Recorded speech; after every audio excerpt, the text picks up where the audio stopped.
एक क्लॉड बहुत कुछ करता है, पर सिर्फ एक पर क्यों रुके? सीनियर डेवलपर काम बांटते हैं, आप भी बांट सकते हैं। इसका टूल है सब एजेंट, इसका अपना एक हेल्पर। चलिए इससे मिलते हैं।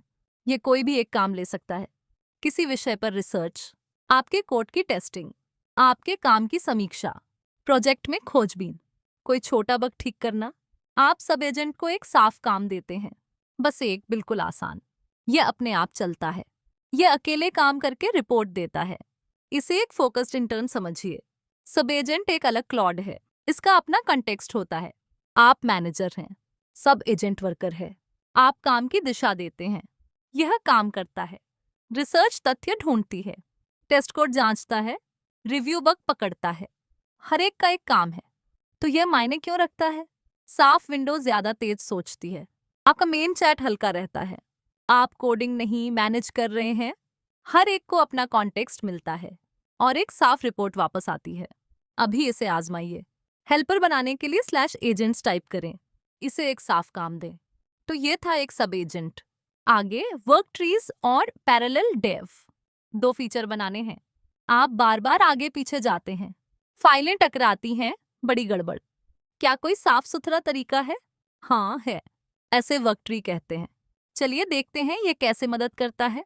अपने प्रोजेक्ट फोल्डर की कल्पना करें। फीचर ए यहाँ रहता है, फीचर बी वहाँ रहता है। एक लॉगिन बनाता है, एक सर्च बनाता है, दोनों साथ साथ चलते हैं। आप एक दूसरा वर्किंग फोल्डर बनाते हैं, आपके रिपो की पूरी कॉपी, अपनी खुद की ब्रांच पर।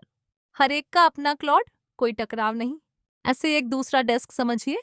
वर्क ट्री आपके रिपो की दूसरी कॉपी है, ये अपनी खुद की ब्रांच पर रहता है। वर्क ट्री दूसरा डेस्क है, ब्रांच उसकी अपनी लेन है। वर्क ट्री डेस्क है, ब्रांच लेन है। फीचर ए एक फोल्डर में, फीचर बी दूसरे में, साथ साथ बिना किसी टकराव के। कुछ भी किसी पर नहीं चढ़ता। तो यह मायने क्यों रखता है? ब्रांच बदलना धीमा है और लाइव एडिट के साथ जोखिम भरा। दो काम दो डेस्क एक साथ, हर एक को अपनी ब्रांच मिलती है और अपना फोल्डर। अभी इसे आजमाइए। नए फोल्डर के लिए जीट वर्क ट्री ऐड चलाएं, वहां एक नया क्लॉट खोलें। तो ये था एक वर्क ट्री। आगे हुक्स और परमिशंस, क्लोड कमांड चला सकता है, ये बहुत ताकतवर है। पर क्या इसे सब चलाने चाहिए?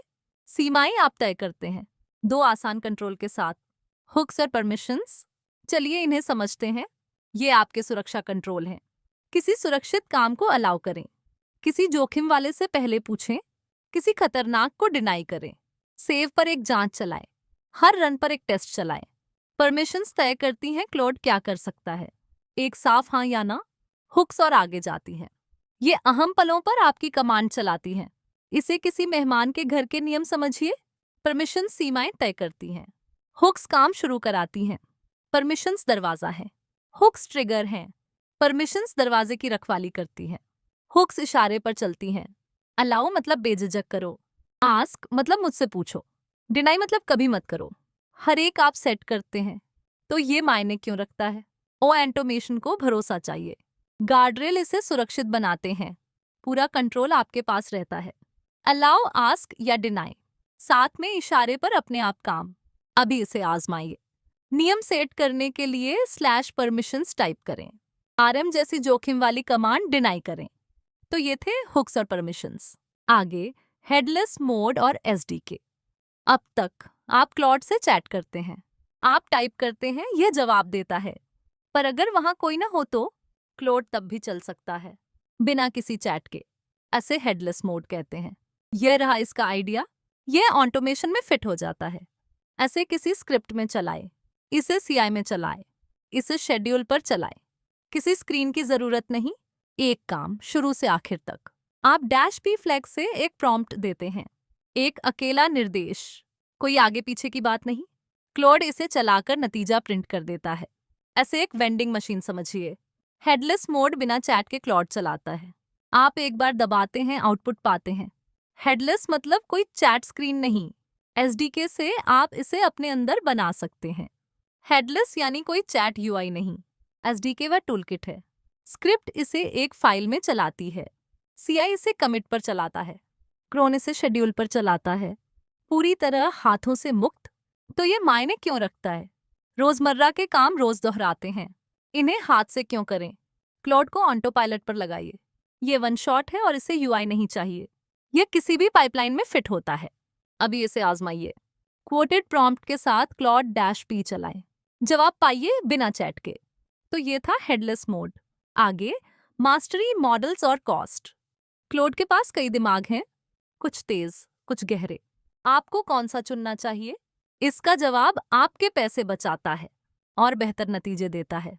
चलिए इस चुनाव में माहिर बनते हैं। यहाँ 3 बातें मायने रखती हैं। कम में ज्यादा आउटपुट पाएं।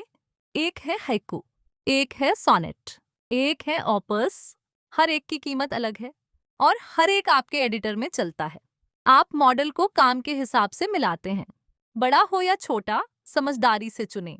बस यही पूरी ट्रिक है। आसान काम सस्ते में, मुश्किल काम दमदार में।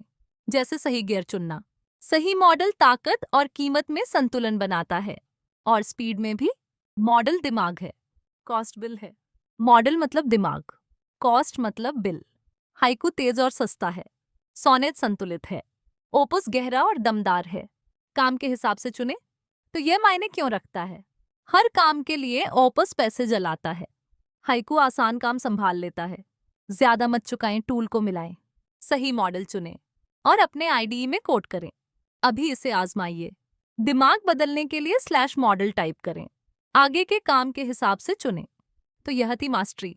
आगे किसी और का कोड पढ़ना।